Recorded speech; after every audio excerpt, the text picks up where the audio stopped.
오늘 아침 일라디오.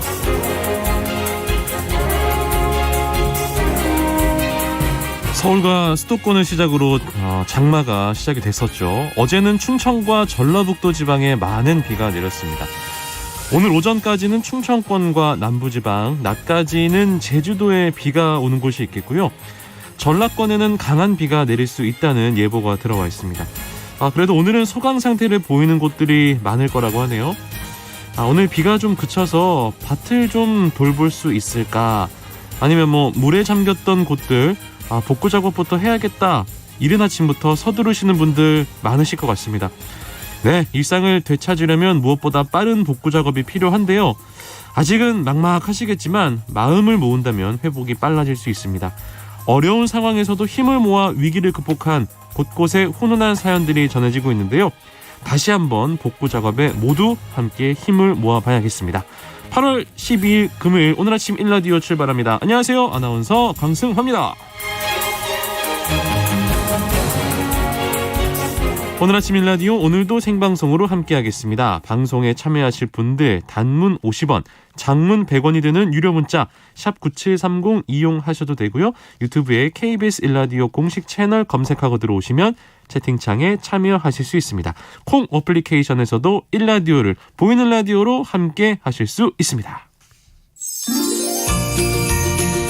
유익한 정보와 살아있는 이야기가 있습니다. KBS 오늘 아침 일라디오.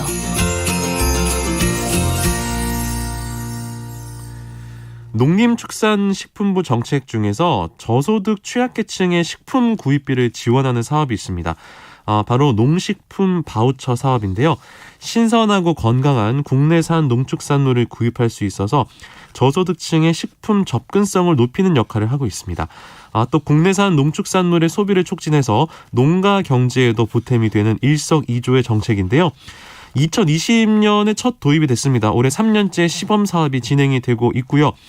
처음에는 4개 시군에서 시작을 했고요. 올해는 15개 시군에서 확대 시행을 하고 있습니다. 한국농촌경제연구원은 농식품 바우처 사업이 확대된다면 국내산 농식품 소비가 늘어날 뿐 아니라 의료비 절감 효과까지 기대할 수 있다고 이야기했습니다. 농수산 이슈, 오늘은 농식품 바우처 사업 내용과 현장의 목소리 들어보도록 하겠습니다. 한국농정신문 원재정 기자 전화 연결해볼게요. 안녕하세요. 네, 안녕하세요. 한국농정신문 원재정입니다. 농식품 바우처 사업 올해로 3년째 시범 사업으로 시행이 되고 있는데 어떠한 사업인지 간단한 소개 부탁드리겠습니다. 예, 농식품 바우처 제도는 농림축산식품부가 이 저소득 취약계층을 대상으로 식품비를 지급해서 국내산 농축산물을 구입할 수 있도록 지원하는 제도입니다.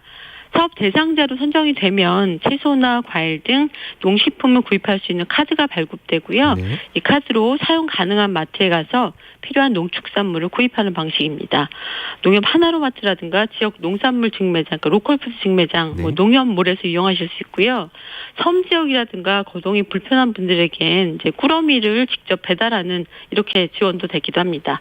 지난 2020년에 4개 시군에서 농식품 바우처 사업이 시범 사업으로 시작이 됐고요. 지난해에는 10개 시군으로 확대됐고 올해는 15개 시군에서 사업을 시행하고 있습니다. 바우처라는 말은 쉽게 상품권, 쿠폰 이런 의미로 해석하시면 될 것 같습니다. 네, 이거 어떻게 신청을 해야 하고 얼마나 지원을 받을 수 있습니까? 예, 그 지원자 신청 기간이 있는데요. 그 기간 중에 읍면사무소 또 동주민센터에 가서 신청서를 제출하면 됩니다. 네. 중위소득 50% 이하 가구가 대상입니다. 지원 규모는 가구원 수에 따라서 금액이 좀 다른데요. 1인 가구인 경우에는 월 4만 원, 그리고 4인 가구인 경우에는 월 8만 원 이런 식으로 지원이 되고요. 지원금이 매월 카드에 충전이 되면 그 금액만큼 농축산물 구입이 가능한데 이달의 지급액을 다 사용하지 못하면 다음 달 넘어갈 때는 다 소멸이 됩니다. 네. 올해 시범 사업을 하고 있는 지역 그리고 지난해 사업 내용과 달라진 점이 있다면 설명 부탁드리겠습니다. 이 농식품 바우처 사업이 도입한 첫 해에는 4개 시군이 선정됐고요. 네. 매년 늘어나고 있는 추세입니다. 올해 농식품 바우처 사업을 시범 사업으로 추진하고 있는 지역은 경남권에서는 거제시, 밀양시, 부산 진구, 경북권에서는 예천군, 청도군, 전북권은 김제시, 정읍시, 전남권은 장성군, 해남군이 해당되고요.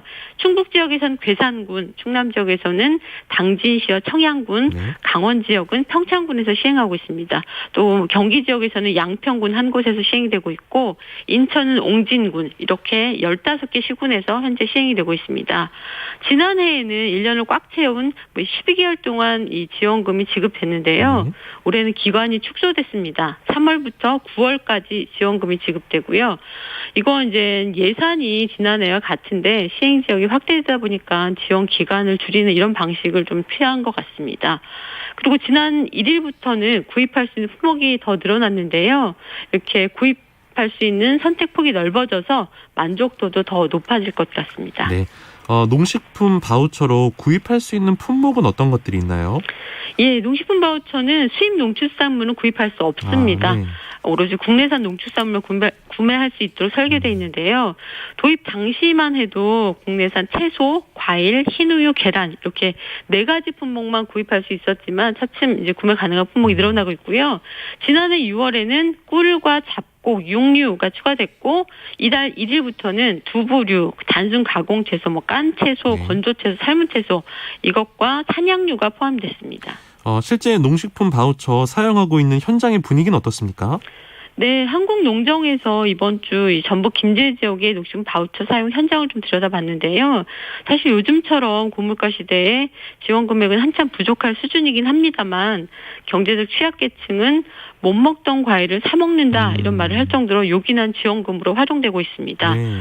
전북 김제시의 강강래 할머니는 이제 1인 가구로서 월 4만 원을 지급을 받는데 네. 인근에 있는 농협 하나로마트에 방문해서 매달 4만 원어치의 농축산물을 구입하고 있습니다. 지난 9일 강할머니를 좀 따라가 봤는데 네. 방울토마토, 무화과 이런 것들을 장바구니 좀 담는 모습을 봤고요. 지난번에는 수박을 구입했다. 그리고 농식품 바우처 덕에 잘 못 먹던 과일을 많이 먹고 있다고 굉장히 고마워했습니다. 강할머니가 이 농식품 바우처로 많이 구입하는 품목을 보니까 과일, 채소, 우유 등이라고 설명을 했고요. 행정의 얘기도 좀 들어봤는데 강혜수 김제시 푸드플랜팀 주무관은 지역의 할아버지 한 분의 사례를 소개했습니다. 한 달에 2번씩 꼭 전화를 해서는 남자지만 과일을 정말 좋아한다 이런 설명을 하면서 덕분에 걱정 안 하고 과일을 먹고 있다 굉장히 흡족해하는 이런 얘기를 한 달에 꼭 2번씩 전달을 하고 있다고 합니다. 네. 농식품 바우처는 경제적 취약 가구가 좀 더 풍요롭고 좀 더 건강하게 농축산물을 구입할 수 있는 역할을 충분히 하고 있는 것을 확인할 수 있었고요. 네. 2년째 이 농식품 바우처 사업을 하고 있는 김제시에서는 현재 6,471가구가 혜택을 받고 있고요.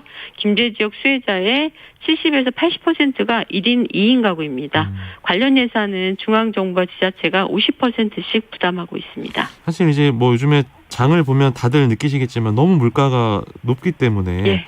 저소득층 분들은 특히나 이제 밥상 차릴 때 참 고민이 많으셨을 것 같은데 굉장히 의미가 큰 사업이라는 생각이 드네요. 예, 맞습니다.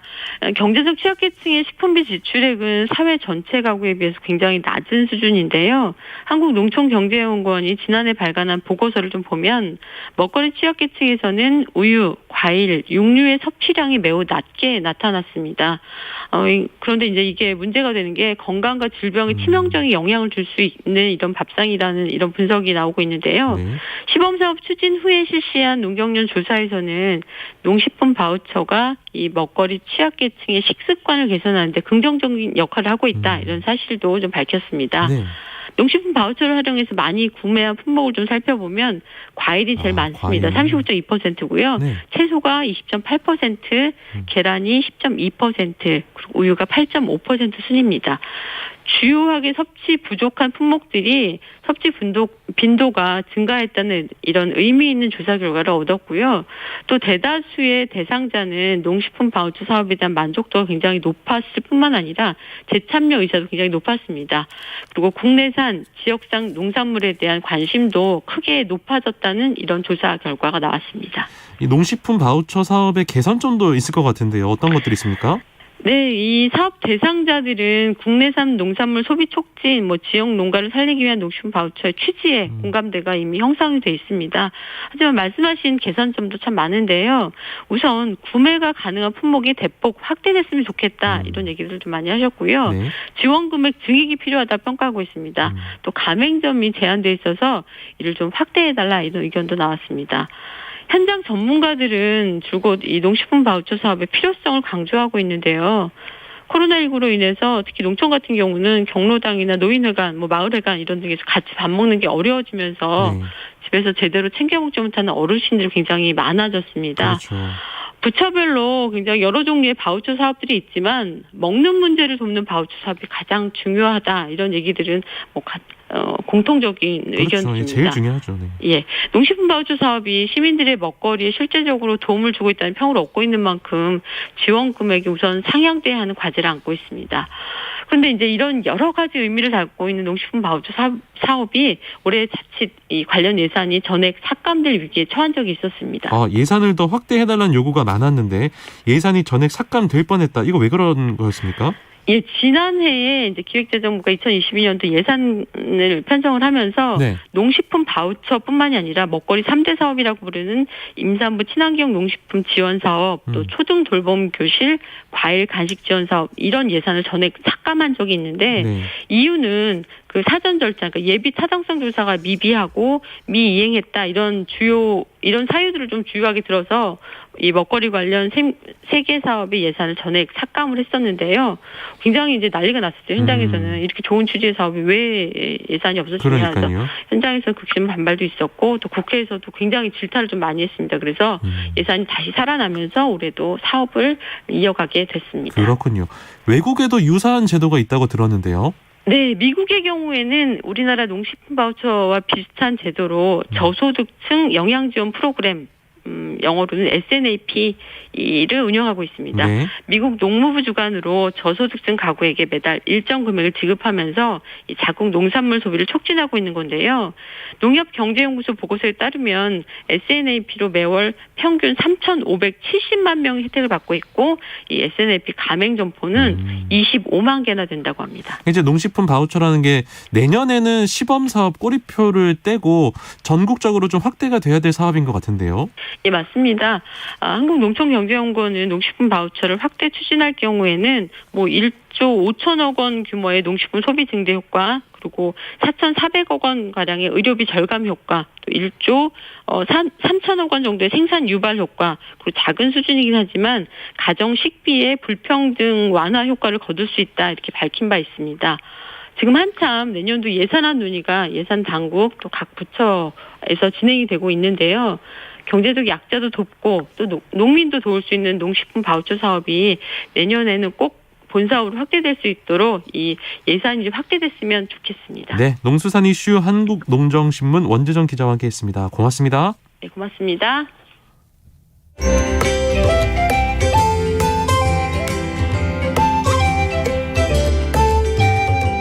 상쾌한 하루의 시작. KBS 오늘 아침 1라디오.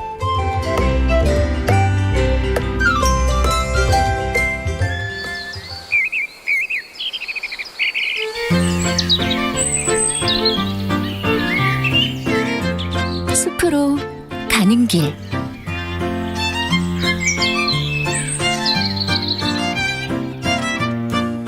네, 숲으로 가는 길로 이어가겠습니다. 숲의 설가 김서정 작가 전화 연결하겠습니다. 여보세요?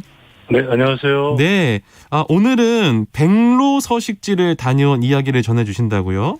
네, 경기도 고양시 도내동 백로 서식지입니다. 네. 제가 얼마 전 텔레비전을 보는데요.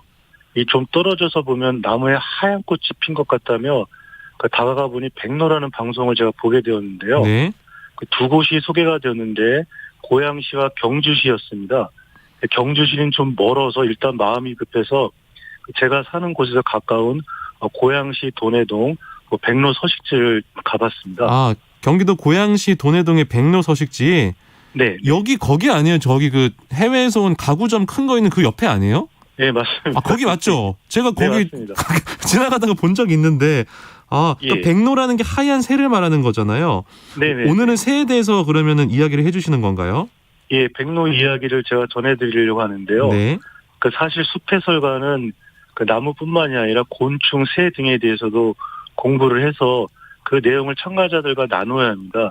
이 숲에는 나무와 풀만 있는 게 아니라 곤충, 새, 동물들도 있기 때문인데요. 네. 그러니까 숲의 설을 제대로 하려면은 그 숲의 구성 요소를 모두 알면 좋은데 사실 나무 공부도 복자, 곤충과 새는 미루고 있었지만은 네.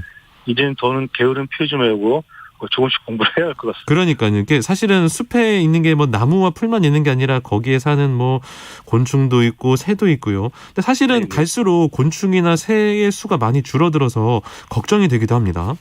예, 그 곤충이 줄어드는 건 그 작물 보호를 위해서 그 약을 치는 것 등 여러 요인이 있는데요. 네. 그러니까 새의 주요 모기인 곤충이 줄어들다 보니까 그 새들도 당연히 줄어드는 것 같고요. 네. 그런데 혹시 그 아나운서님은 이 새는 왜 새라고 부르는지 알고 계시나요? 예? 새는 왜 새라고 우리가 부르고 있을까요? 지금 무슨 질문이에요? 아, 새를 왜 새라고 부르냐고요? 예. 이유가 있습니까? 그렇게 부르는? 예, 있습니다. 뭔가요? 제가 그 숲해설 현장에서 같은 질문을 했었는데요. 네. 많은 분들이 왜 평소에 그런 생각을 안 해봤지 하면서 그 고개를 갸우뚱하셨는데요. 아니 생각을 할 필요가 없죠. 새를 새라고 그냥 부르니까 새인 거 아니에요? 되게 의미심장한 의미가 담겨 아 있습니다. 그래요? 저도 최근 새에 관심을 갖고 책자를 보다가 그 새의 어원에 대한 이야기를 깜짝 놀랐는데요. 그러니까 새는 왜 새라고 하냐면은 하늘과 땅 사이를 나는 생명체. 그래 하늘과 땅 사이를 줄여서 새라고 부르고 있답니다. 아 하늘과 땅 사이를 난다고 해서 사이가 예. 새가 됐다. 와 굉장히 좀 뭔가 철학적인 것 같고 의미심장하게 들리네요. 예, 그런 것 같습니다. 그래서 그 인간은 땅에서 사는 동물인데요. 이 하늘을 나는 새를 보면서 우리가 수많은 꿈을 키웠던 것 같습니다. 네. 그러니까 나무처럼 땅과 하늘을 연결시켜주는 희망의 생명체가 새가 되는데요. 말씀드린 대로 예전만큼 새가 많이 안 보여서 좀 안타까울 따름인데요. 네. 하나만 더 질문해도 되나요? 또 질문 갑니다. 뭡니까? 왜 새는 이빨이 없을까요? 새 이빨이 없어요? 저는 이빨이 없는 거 몰랐는데요. 이빨. 예. 제 생각에는 새란 예. 말이죠, 작가님. 새는 네. 하늘을 날아야 되지 않습니까? 네네. 최대한 체중을 줄여야 됩니다. 그죠? 네네네. 이는 또 칼슘이고 뼈기 때문에 무거울까봐. 정답, 무거울까봐. 맞죠? 네, 맞습니다. 정답입니다. 그냥 이야기했는데 맞아. 아니, 정답입니다. 그래요? 그래요? 이 대략 1억 년 전에 지구에 등장했다는 이 새들은 네. 처음에 크고 복잡한 먹이를 먹다가 점차 작고 간단한 먹잇감인 이 벌레를 잡기 시작하면서 이를 사용할 필요가 없어졌답니다. 씹을 필요가 없어졌군요. 예, 그래서 이가 없으니 새의 몸이 가벼워졌고요. 그래서 이가 없는 것은 날아다니는데 큰 장점으로 작용을 해서 이가 사라지게 되었고요. 네. 또 다른 이유가 있는데 이 조류의 새끼가 알 속에서 빨리 부화를 하려면은 이가 없어야 하는데 네. 이 이가 없어지면은 배양 시간에 60%가 단축이 된다고 합니다. 야, 이게 새 이름의 의미부터 이가 왜 없는 것까 알면 할수록 굉장히 신비한 내용들이 많이 나오고 있는데 오늘 소개할 새 백로 어떠한 새인가요? 예, 이 백로는 그 여름과 철새로 전 세계 72종이 있고요. 우리나라에는 18종이 있다는데 도감을 보면 이렇게 설명이 되어 있습니다. 긴 부리, 긴 목, 긴 다리를 가진 물새이고요. 짧은 거리에서는 목을 앞으로 펴서 나는 경우도 있고 넓은 날개로 천천히 날갯짓을 하며 장거리 이동을 할 때는 무리를 이루기도 한답니다. 이 단독 또는 집단을 이루어 번식을 하는데요. 이 둥지로는 무인도, 습지, 숲 등 다양한 곳에서 만들고요. 둥지를 네. 주로 습지에서 어류, 양서류, 곤충류 등을 잡아먹고요. 이 계절에 따라 부리, 눈, 앞부분, 다리의 색에 많은 변화가 있다고 합니다. 사실 이게 설명만 들어서는 바로 느낌이 오지 않거든요. 사실 저처럼 새를 잘 모르는 사람들은 그냥 하얀 새다 이렇게밖에 말할 수 없는데 그죠? 사실 저도 현재는 그렇습니다. 그래요? 네. 예, 이 새 공부도 한두 해서는 안 될 것 같은데요. 예, 현장에 가서 자주 봐야만 할 것 같은데, 그래서 잠깐 그 준비를 해봤는데요. 네.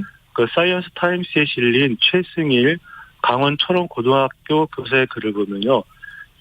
두루미는 겨울에만 볼 수 있는 겨울 철새이며 우리가 학이라고 부르고 있고요. 뒷 발가락이 매우 짧으며 네. 이게 다리 위쪽에 붙어 있어 쉽게 걸을 수는 있으나 나무까지는 앉을 수가 없다고 합니다. 맞아. 그래서 두루미는 둥지를 땅 위에 만들고 네. 땅 위에서 생활을 한다는데요.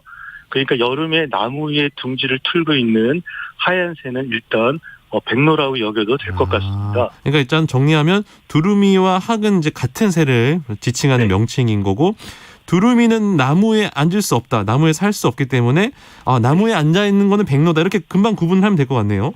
예, 그렇게 출발을 하시면 될 것 같고요. 네. 그 나무에서 사는 또 백로와 외가리, 백로와 외가리는 긴 다리를 가지고 있고요. 네. 이 날 때 목을 S자로 굽히는 특징이 있습니다. 저도 직접 봤는데요. 그래요? 예, 나무에 살 수 있는 것은 네 번째 발가락이 길어서 나뭇가지를 잡을 수 있기 때문이고요. 네. 그래서 나무에 둥지를 짓고 번식을 한다고 합니다. 또 외가리가 있는데요. 네. 외가리는 전반적으로 회색을 띠는 깃털을 가지고 있어 구분이 되고요. 마지막으로 백로와 비슷한 황새가 있습니다. 황새는 백로보다 훨씬 더 크고 다리와 부리가 길다고 하고요. 월동기 때 시베리아 등에서 번식하는 부리가 서해안 지방에 주로 찾아오는 겨울 철새라고 합니다. 그렇군요. 진짜 고양시, 경기도 고양시 돈해동 숲이 백로 서식지라고 이제 소개를 해드리고 있는데 사실 네. 여기가 주변에 이제 뭐 아파트 짓는다고 막 신도시 막 개발되고 있고 이런 지역이거든요. 근데 네, 여기가 왜 백로 서식지가 됐나요? 네, 그래서 이 고양시 백로 역사를 좀 흑역사가 좀 있었는데요. 네. 백록과인 해오라기가 2007년까지 그 람사르 습지인 장항 습지에서 번식을 했는데 네. 그 앞에 도로가 만들어져 사라졌고요. 또 2010년에는 그 땅 소유자가 그 아이고. 벌목을 강행해서 수백 마리의 백로들이 떼죽음을 당한 일이 있었습니다. 네. 이 갈수록 여름을 날 장수가 줄어드는데 몇 년 전부터 이 도내미 마을에 백로가 날아들었다고 하는데요. 백로 번식지가 쉽게 파괴되는 이유는 그들의 번식 습성에 있다고 합니다. 백로의 번식지가 파괴가 좀 되는 이유가 번식 습성에 있다. 그래요. 그러니까 일단은 지금까지의 말씀을 들으면 인간들이 네. 개발을 많이 해서 살 곳이 없어진 것 같은데 혹시 또 네. 다른 이유도 있습니까? 네, 그 고양신문에 실린 한동우 에코코리아 이사의 글을 보면요. 백로나 외가리들은 숲 내부로 들어가지 않고 주변부에서 집단적으로 번식하는 가장자리 종이라고 하고요. 네. 그런 곳은 주로 햇빛을 좋아하는 나무들, 소위 양수림이 자리 잡으며 소나무 숲이 발달을 한다고 합니다. 그러니까 소나무 숲에 백로들이 번식하는 이유는 이 생태적 지위가 같기 때문인데요. 그런 숲 가장자리에는 논이나 하천, 습초지가 있다는 것이고요. 네. 즉 먹이터가 가깝기 때문입니다. 그런데 바로 이런 먹이터가 대부분 인간의 경제 생활이 집중되거나 개발이 집중된다는 것인데요. 네. 결국 인간의 영역과 겹쳐 먹이터가 사라지면서 아이고. 이들의 집단 번식지는 쉬이 망가지는 그 매우 취약한 생태계를 갖고 있습니다. 네. 그런데 어떤 곳에서는 그 백로 서식지를 달거하지 않는데요. 네. 이 새똥 때문에 주위가 맞아요. 지저분해지기 때문이기도 하고요. 네, 맞아요. 정말 지저분합니다. 제가 보니까. 맞습니다. 예, 저도 봤어요. 예, 그리고 예. 이 새 소리를 들으면은 이게 우리한테 소음으로 들려서 맞아요. 예. 굉장히 그 힘들어한다고 합니다. 맞습니다. 예. 이 내용은 제가 자료를 보다 보니까 강승화 아나운서도 아실 것 같은데요. 저도 안다고요? 예, 제가 자료를 이렇게 찾아보니까 네. 제목이 돌아온 백로 다시 시작된 갈등 이란 제목으로 작년 5월 4일 예. 굿모닝 대한민국 라이브 방송을 제가 봤습니다. 제가 소개했어요?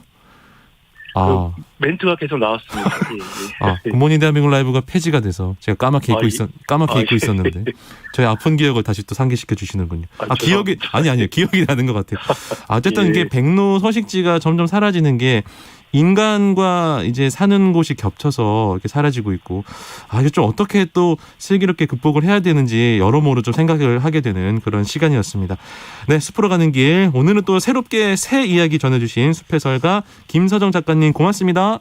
네, 감사합니다.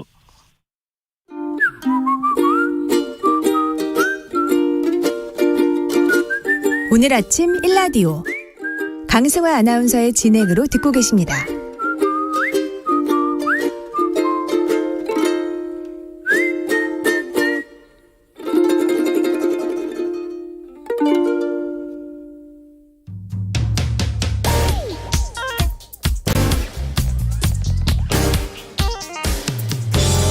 오늘 아침 뉴스 브리핑. 뉴스 브리핑 정상근 기자 연결하겠습니다. 안녕하세요. 네, 안녕하십니까? 예, 어제는 충청과 호남 지역에 폭우가 쏟아졌죠? 네, 중부지방에 이어 어제는 충청과 전북 지역에 폭우가 쏟아져 내리면서 큰 피해가 발생을 했습니다. 전북 군산은 어제 오전 한때 1시간에 100mm가 넘는 비가 쏟아졌는데요. 빗물은 도로를 넘어 인도까지 차올랐고 상점까지 들어갔습니다. 1시간도 안 돼서 건물 지하주차장이 물바다로 변하기도 했고요. 또 주택가에도 피해가 잇따랐습니다. 충청권도 피해가 속출했는데요. 어제 새벽 시간당 50mm의 많은 비가 내린 충북 청주는 이 성인 가슴 높이까지 물이 차오른 도로도 있었습니다. 수도권과 달리 농경지가 많은 지역이기 때문에 농경지 피해도 컸는데요. 축구장 면적의 300배에 가까운 농경지 침수 피해가 접수된 것으로 전해졌습니다. 네. 서울은 이제 댐 방류 때문에 한강 수위가 올라가면서 어제 보니까 곳곳에 교통통제가 이어진 것이 많았습니다. 네, 지난 2020년 이후 열린 적이 없던 이 소양강 댐이 2년 만에 방류를 시작했습니다. 네. 최근 집중호우에 댐의 물이 홍수기 제한 수위에 근접했기 때문에 이 방류를 안 할 수가 없는 상황인데요. 이 팔당댐도 방류를 이어가면서 한강 수위가 계속 올라갔습니다. 이로 인해 어제 오후 3시 반부터 올림픽대로 동작대교에서 가양대교 구간의 통행이 차단이 됐는데요. 네.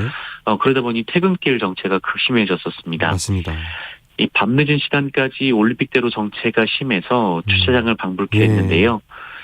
실시간 교통정보는 이 서울시 교통정보 시스템 웹사이트에서 확인하실 수가 있고요.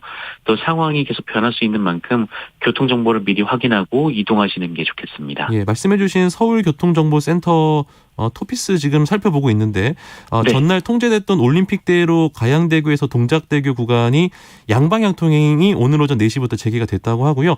노들로 여의상류 IC 연결 통제도 오전 1시 32분 해제가 돼서 통행이 다시 이루어지고 있다고 합니다. 그리고 현재 반포대로 잠수교 양방향 통제 중이라는 것도 청취자 여러분께 알려드리겠습니다. 감동적인 이야기 한번 전해보도록 하겠습니다. 지난 수일간 비 때문에 피해가 정말 많았잖아요. 근데 그 와중에서도 시민 영웅들의 이 멋진 활약이 많은 분들께 감동을 주고 있습니다. 그렇습니다. 말씀하신 대로 이번 폭우로 너무 안타까운 희생자가 이어지고 있는 가운데 전국 곳곳에서 이 빛나는 공동체 의식으로 주변 이웃을 돕고 또 폭우 피해 복구에 나선 이웃들의 이야기도 전해지고 있습니다. 네. 수도권에 비가 많이 왔던 지난 8일 이 강남에서 이 꽉 막힌 배수구를 손으로 들고 이물질을 제거했던 강남역 슈퍼맨이 있었죠. 또 의정부에서도 이 같은 일을 한 의정부 슈퍼맨도 있었고요. 또 물이 턱 밑까지 차오른 도로 한복판에서 구조를 요청한 여성을 구하고 홀연히 사라졌던 국방원본 PD도 있었습니다. 네. 반지하 집에 고립된 80대 노부부를 구하기 위해 방범창을 뜯어내고 뛰어든 중국 동포도 있었고요. 또 동네 반지하방을 돌면서 창문을 깨고 5명을 구해낸 3명의 이 신림동 어벤져스도 있었습니다. 이 충북 청주의 주민들은 5년 전 수해를 입은 상처를 기억하고 밤새 인간띠를 만들어서 골목에 차오른 물을 퍼냈고요. 그 외에 전국 각지에서 바가지와 빗자루를 들고 밤새 동네를 지켰던 의인들이 참 많이 등장했었습니다. 정말 진심으로 감사드립니다. 이렇게 의인들이 멋지게 활약하고 있는 와중에 정치권에서는 이래도 되나 싶은데요. 수해 피해 주민들에게 상처를 주는 말들을 하고 있습니다. 어떤 일들이 있었는지 정치권 소식 만나보겠습니다. 네. 국민의힘은 어제 주호영 비상대책위원장과 권성동 원내대표를 포함해서 수해 현장에서 복구 봉사활동을 했는데요. 그런데 이 김성원 국민의힘 의원이 이 자리에서 사진 잘 나오게 솔직히 비가 좀 왔으면 좋겠다라는 발언을 해서 이 찬물을 끼얹었습니다. 네. 이 권성동 원내대표와 나경원 전 의원은 이 환하게 웃고 있는 사진이 찍히기도 했고요. 이 주호영 비상대책위원장은 주민들로부터 면박을 듣자 기자들을 탓하면서 불만을 쏟아내기도 했습니다. 이 대통령실과 정부에서도 논란의 발언이 나왔는데요. 이 한덕수 국무총리는 윤석열 대통령의 재난 대응 논란과 관련해서 대통령의 집에 비밀이 보장될 수 있는 통신 수단이 다 있다라며 대통령의 집이 지하 벙커 수준이다 이렇게 얘기를 해서 논란이 됐고요. 또 대통령실 관계자는 윤석열 대통령의 사과를 두고 사과가 아니다라고 얘기를 했다가 또 빈축을 하기도 했습니다. 한편 이 대통령실 청년 대변인으로 내정된 박민영 국민의힘 대변인은 과거 커뮤니티에 일간베스트에서 자주 쓰는 혐오 표현을 썼다라는 의혹이 제기됐는데요. 네. 박민영 대변인은 동생이 작성한 것 같다라는 취지로 해명을 했고요. 이 본인은 일베에 접속해서 댓글을 남긴 적도 없다라고 말했습니다. 한편 민주당에서는 박용진 당대표 후보가 강훈식 후보에게 단일화를 재차 제안했는데요. 오늘부터 국민 여론조사가 시작되고 또 이번 주를 지나버리면 일정상 이 투표 일정이 절반을 돌기 때문에 시간이 얼마 없다라고 말했습니다. 하지만 강훈식 의원은 계기도 없이 20%의 표를 받은 후보와 5%의 표를 받은 후보가 힘을 합친들 어떤 파급 효과가 있을지 묻고 싶다라며 거절을 했습니다. 한동훈 법무부 장관이 시행령 개정을 통해서 검찰 수사권을 확대했습니다. 네, 법무부는 어제 법 개정을 통해 검찰이 직접 수사를 할 수 있는 이 부패 범죄와 경제 범죄 범위를 시행령을 통해 이 대폭 확대한다라고 밝혔습니다. 사실상 검찰 수사권 조정안을 무력화시키겠다라는 건데요. 이 마약 유통과 보이스피싱 등 돈이 목적인 조직 범죄는 모두 경제 범죄로 분류하고 공직자와 선거 범죄 중 직권남용과 금권 선거는 부패 범죄에 넣기로 했습니다. 이에 민주당은 수사 범위를 원위치시키면 국회와의 전면전을 피할 수 없을 것이다라고 경고하기도 했습니다. 김학의 전 법무부 차관 결국 아무런 처벌을 받지 않게 됐습니다. 네, 대법원 2부는 어제 김학의 전 법무부 차관에 대해 뇌물 혐의까지 무죄 판결했습니다. 이로써 이 동영상 속의 얼굴까지 공개되며 별장 성접대 의혹 등 여러 논란의 중심에 섰던 김학의 전 차관은 이번 의혹 제기 9년 만에 무죄 혹은 면소로 아무런 처벌을 받지 않게 됐습니다. 네. 이번 재판은 김학의 전 차관이 지난 2000년에서 2011년 이 스폰서 노릇을 한 이 건설업자 최모 씨로부터 4,300만 원을 수수한 혐의에 대한 것입니다. 이 혐의의 1심은 무죄 판결을 내렸지만 2심은 대가성이 인정된다고 보고 징역 2년 6개월과 벌금 500만 원을 선고한 바 있는데요. 이 대법원은 유죄의 결정적인 증거였던 건설업자 최모 씨의 법정 증언이 검찰 수사 당시와 다르다라면서 이 사건을 서울 고법으로 돌려보낸 바 있습니다. 북한이 우리에게 갑자기 날선 발언을 쏟아냈는데 이거 왜 그런 겁니까? 네, 이 김여정 북한 노동당 부부장이 남측에 의해서 코로나19가 북한에 유입됐다라고 주장하며 강력한 보복 대응을 검토하고 있다라는 말을 했다고 어제 북한 조선중앙통신이 보도했습니다. 김여정 부부장이 이런 주장을 하는 근거는 이 북한 코로나19 발생지가 휴전선에 가깝다라는 건데요. 김여정 부부장은 이 색다른 물건짝을 악성 비루스 유입의 매개물로 보는 것은 당연하다라며 이른바 대북전단 등을 그 원인으로 꼽았습니다. 이에 통일부 당국자는 언론에 이 근거 없는 억지 주장을 되풀이하면서 우리 측에 대해 무례하고 위협적인 발언을 한 데 대해 강력한 유감을 표명한다라고 밝히기도 했습니다. 한편 이 김정은 북한 국무위원장은 코로나19 위기가 완전히 해소됐다라고 선언했는데요. 김여정 부부장이 이 김정은 위원장이 고열에 시달렸다라고 말을 해서 김정은 위원장이 코로나19에 걸렸다가 회복된 것으로 보인다라는 분석이 나왔습니다. 네, 그러면 코로나19 상황은 현재 어떻습니까? 네, 어제 코로나19 신규 확진자 수는 13만 7,241명입니다. 그 전날보다 15,000여 명 정도 줄었지만 일주일 전에 1.27배 그리고 2주 전에 1.55배가량이 많습니다. 위중증 환자 수는 418명으로 94일 만에 최다치를 기록했고요. 네. 사망자는 59명이었습니다. 그리고 특히 재감염 사례가 급증하고 있는데요. 이 중앙방역대책본부는 7월 3주에서 7월 4주, 그러니까 2주간 발생한 재감염 추정 사례가 56,679명으로 누적 144만 2,513명의 절반에 가까웠다라고 밝혔습니다. 네. 이 중 17세 이하가 이 49.2%였고요. 이 백신 미접종군은 50%였다라고 합니다. 또한 2차 접종 완료군은 미접종군보다 재감염 위험이 40% 낮았고요. 또 3차 접종 완료군은 74% 낮았다라고 합니다. 또 3차 접종 완료군은 감염 후 사망으로 이어질 가능성이 95% 이상 낮았다라고 합니다. 네. 정부가 한 온라인 호텔 예약 업체 이용을 자제해달라라고 당부했네요. 네, 온라인 호텔 예약 대행 업체인 에바종이라는 업체인데요. 에바종이요, 에바종. 네, 에바종. 네. 이 에바종 이용을 자제하라라는 이 소비자원의 피해주의보가 내려졌습니다. 네. 이 에바종이라는 회사가 이 호텔 예약을 한 사람들로부터 돈을 받아서 숙소에 지불하지 않고 네. 이용자들에게도 환불을 해주지 않았다라는 민원이 이어지고 있기 때문입니다. 네네. 현재 확인된 피해액만 10억 원이 넘는 것으로 알려져서 이 경찰이 프랑스 국적의 대표를 출국 금지하고 수사에 나선 상황입니다. 공정거래위원회도 조사에 착수를 해서 이 영업 정지 등 조치를 검토하고 있다라고 밝혔습니다. 지금 아직 영업을 하고 있는 사이트인가 봐요. 네네, 그렇습니다. 에바종이라는 이 사이트는 여러분 이용하시지 마시길 바랍니다. 어제 스포츠 소식이 좀 있었는데 우리 여자 청소년 핸드볼 대표팀 3개를 제패했습니까? 네, 여자 핸드볼 18세 이하 세계선수권에서 우리나라가 이 전통의 핸드볼 강호 덴마크를 꺾고 사상 첫 우승을 차지했습니다. 우리 선수들은 덴마크 선수들에 비해 평균 시장이 6cm나 작았는데요. 이런 덴마크의 힘과 높이를 상대로 해서 조직력과 스피드를 앞세워 당당하게 맞섰습니다. 특히 김가영 골키퍼는 얼굴에 이 공을 정통으로 맞으면서도 골문을 지켰는데요. 네. 이 거침없이 맞서는 우리 선수들의 투혼에 우리 그 교민들은 물론이고 현지 관중과 그리고 이 다른 팀 선수들까지 태극기를 들고 열광을 했습니다.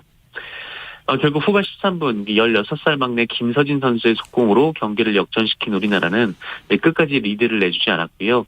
종료 40초 전 한 명이 퇴장당한 상황에서도 오히려 쐐기골까지 터뜨리면서 31대 28의 승리를 거뒀습니다. 이번 대회 8전 전승 우승을 차지했는데요. 네. 그리고 160cm가량의 작은 키에도 득점 2위, 도움 2위에 오른 김민서 선수가 대회 MVP에 뽑혔습니다. 네, 우리 선수들 정말 축하드립니다. 뉴스브리핑 정상근 기자와 함께했습니다. 고맙습니다. 고맙습니다.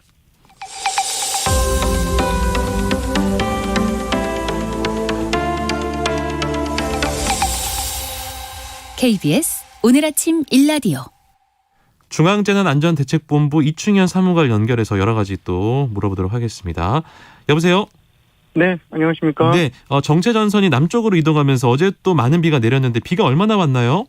네, 누적 강수량으로 살펴보면요. 경기도 광주가 643mm 누적 강수량입니다. 네. 경기 양평이 641mm, 서울이 577.5mm, 강원 흥성이 505mm에서 500mm 이상의 누적 강수량을 보인 곳이 네 지역이 되겠고요. 네. 인천과 충북 제천은 389mm, 347mm에서 300mm 언저리에서 많은 강수를 기록했습니다. 이 밖에 전북 군산은 257mm 기록해서 가장 많은 누적 강수량을 보였고요. 네. 어제 저녁 7시 현재 기준으로 해서 전 지역에 내려졌던 기상특보는 모두 해제된 상황입니다. 그렇군요. 밤사이 비로 인한 피해가 발생한 지역들은 어디가 있나요? 네, 전국적으로 많이 피해가 일어났습니다. 네. 이 구름대가 위에서 아래로, 북에서 남쪽으로 많이 내려왔다가 또 올라가는 이런 모양새를 취했는데요. 네. 피해는 서울, 경기, 강원, 충북, 충남, 대전, 세종, 전북 지역까지 해서 다양한 곳에서 발생됐습니다. 네. 이 가운데 인명피해를 좀 정리해보면요. 오늘 오전 6시 기준 현재로 사망이 총 13분. 어제보다 한 분 늘었는데요. 이것은 실종 인원에서 실종자가 다시 찾아졌기 때문에 그분이 사망자로 확인이 돼서 네. 사망 인원이 늘었습니다. 그래서 실종은 총 6명이고요. 부상 18명 이렇게 기록이 되고 있습니다. 그리고 총괄 대피 현황을 보면 지금 현재 이재민이 900세대 1,492분 이재민이 발생됐고요. 네. 그리고 일시 대피는 2,180세대 4,807분이고요. 주요 시설로는 지금 사유시설이 농작물 침수 피해가 좀 큽니다. 네. 그리고 가축 폐사도 많이 일어났습니다. 86,552마리라고 지금 기록이 되고 있는데요. 네. 대부분 경기도와 강원, 충남 지역에서 발생된 피해 사례입니다. 그렇군요. 그리고 네, 알겠습니다. 공공시설 네. 같은 경우도 지금 도로사면이라든지 상하수도 시설 또 정전 사고들 있었는데요. 대부분 복구 완료된 상황이고요. 아직 이뤄지고 있는 부분들 응급복구는 전체 4,533건 응급복구 건으로 잡혔는데요. 네. 이 가운데 4,000여 건이 현재 복구 추진 중에 있습니다. 복구율로 보면은 89.1%입니다. 알겠습니다. 정말 지금 좀 지반도 많이 약해지고 산사태 위험도 있기 때문에 여러모로 비가 좀 그쳤다고 해서 또 위험한 곳에 가시지는 마시기를 청취자 여러분께 당부드리겠습니다. 네, 이충현 중앙재난안전대책본부 대변인실 이충현 사무관과 함께했습니다. 고맙습니다. 네, 감사합니다.